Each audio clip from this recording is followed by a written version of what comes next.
Okay, Miami Heat, you want to recruit Giannis Antetokounmpo to South Beach. Pat Riley saving up money for 2 max free agents, huh? Well, no better way to impress the Greek freak than beating him in the playoffs. Just hope it doesn't get personal like Jimmy Butler can get sometimes. He's not even in my fucking league, like nowhere near me. Look, I already said the Bucks would win, but there was one big thing I did not know about the Heat that they showed in round 1. In this video, we're gonna revisit that Heat-Bucks series and explain how the Heat made a huge statement sweeping the Pacers. Hey, it's Casey. Welcome to AM Hoops as the playoffs continue. Hit subscribe and hit notification bells because we're coming out with 5 videos per week, always dropping at 5 Eastern. Today's sponsor of this video is Displate, which is kind of like a poster, but it's made of metal. First of all, they're awesome to decorate your room or your office or whatever.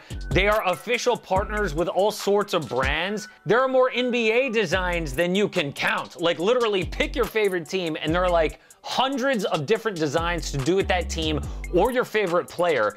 Over 1 million designs, period. Anyone who is an artist can upload their designs. Also, them being metal, they are mounted with magnets, meaning it doesn't mess up your wall like it would with tacks or screws or nails, and you can rearrange them however you want in your home or office, wherever you put them.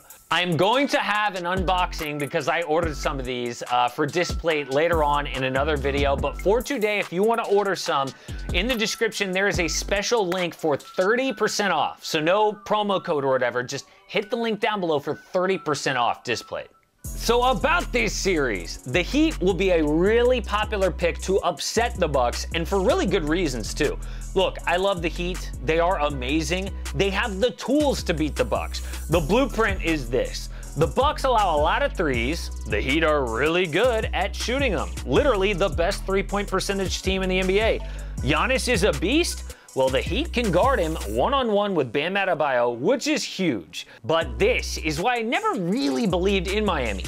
They rely on young players. And I've said before, the formula for playoff success is talent plus experience. The Heat are talented, but they need guys with 0 playoff experience to ball out, which is bad. Then something really interesting happened. The bubble effect. I'm seeing more young players do really well than usual in the playoffs. I'm seeing shooting percentages go way up for every team. There is something about bubble playoffs that's different. Maybe it's not having crowds, maybe it's not traveling. All I know is the Heat's young players made a statement, sweeping the Pacers. Duncan Robinson is almost just as good shooting the 3 at 44% on 7 3-point attempts per game. Same goes for Tyler Hero. He has been a beast in the playoffs. On the Mavericks, I said Luka Doncic would not be normal Luka. I was wrong. He is amazing in his playoff debut. So maybe experience doesn't matter as much in the playoff formula in the bubble. That's why guys like Matt Barnes are saying this. Jimmy has the young players, his young sharpshooters playing well, Duncan Robinson and Tyler Hero.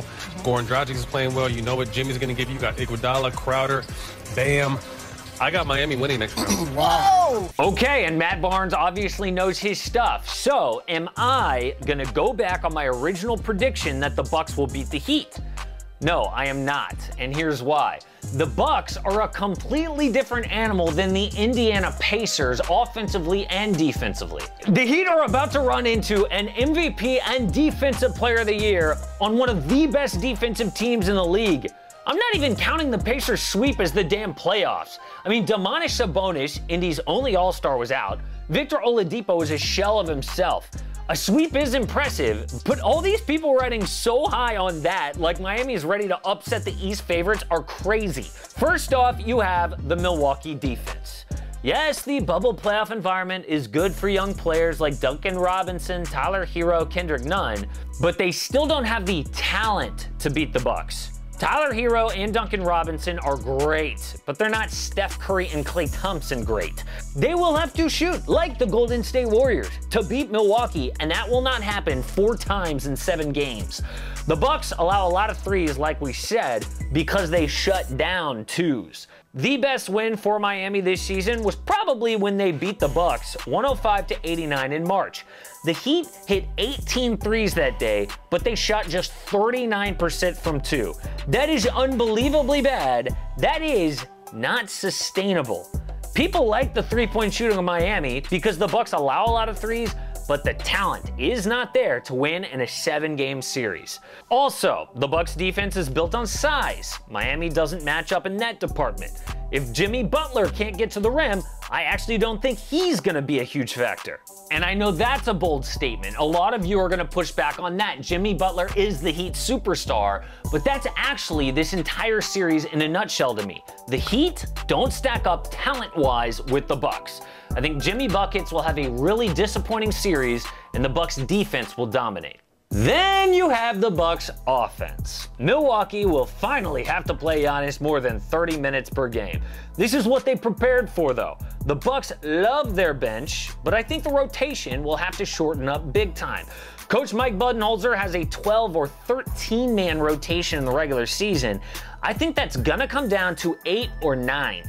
Dante DiVincenzo, bench him. He's only hitting 25% from three, 40% overall so far. Not good enough. Same goes for Ersan Ilyasova, Robin Lopez. So that means there will be a lot more Giannis, Chris Middleton, Brook Lopez, and other starters. That'll be way too much to handle for the Heat defense. You know, earlier I said Bam Adebayo can guard Giannis one-on-one. That doesn't mean he will stop Giannis. There is no such thing as a Giannis stopper. It just helps when you don't have to double. And this shouldn't be a surprise if you have followed the Heat this year. I mean, people who don't pay close attention think the Heat are still great on defense. Actually, it was pretty average. It makes sense. I mean, usually they have a great defense, like the San Antonio Spurs, but with all their personnel turnover in Miami, this year was different. If we look at the defensive rating for all 32 years of Miami Heat basketball, this was the 4th worst defense they have ever had. How do you think that's going to match up against the 3rd best offense in the East? Not great. Even if they can slow Giannis down with Bam one-on-one, they won't be able to stop his Bucks teammates.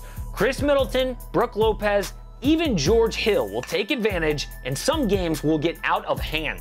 Look, there are a lot of great reasons that Miami is a threat to Milwaukee, and believe me, I would love to pick Miami because that's a lot more interesting. But I don't BS you guys on this channel. I don't just make bold predictions for clicks. I tell the truth. And the truth is, while the Heat have young guys playing well, the Bucks have earned this. They have taken steps, done battle in the playoffs, losing together to win the close big games now. That experience always matters, bubble or not. And look, I'm not being a Heat hater. I think the Heat were a great story this year. They just don't have the talent to match up against the Bucks. What Miami needs to do, though, is remain competitive in this series. Because when the Bucks lose in the NBA Finals, they want to give Giannis a lot to think about in free agency. Support AM Hoops and click subscribe. Don't miss a daily NBA video.